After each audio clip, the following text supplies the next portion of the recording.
Hi, Pastor Nathan Decker with your Better Together devotion for today. And this week I'm going to be discussing what we need. We have deep needs in humanity, and probably because of all that's gone on for the last 18 months in our nation and our world, we need certain things much more than ever before. And first and foremost, we need forgiveness. Jesus, as he hung upon the cross, said many, many things.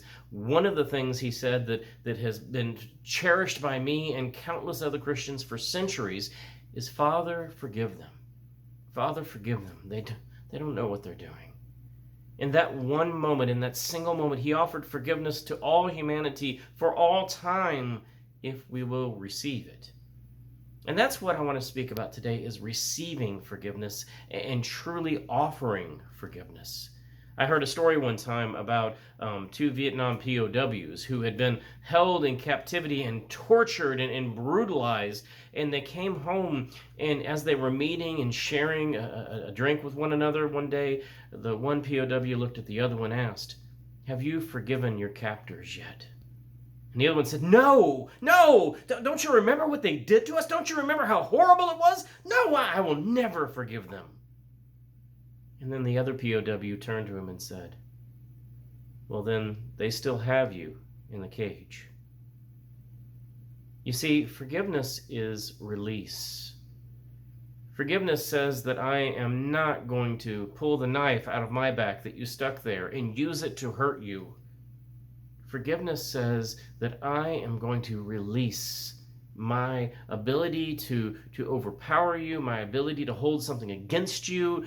Forgiveness says that I no longer am holding on to resentment and anger. Forgiveness means release. Now, a lot of people want to say, "I'll forgive you, but I'm not going to forget." Well, maybe we're holding on too tightly. Maybe Christ actually does not want us to forget, but to, at the very least, release our anger and frustration and that we want to hold over one another.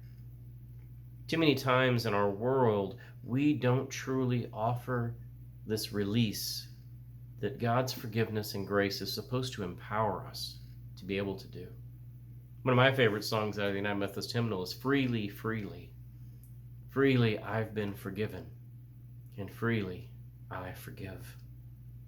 Freely I have received this power of release. Freely now it is mine to share. Today, forgive.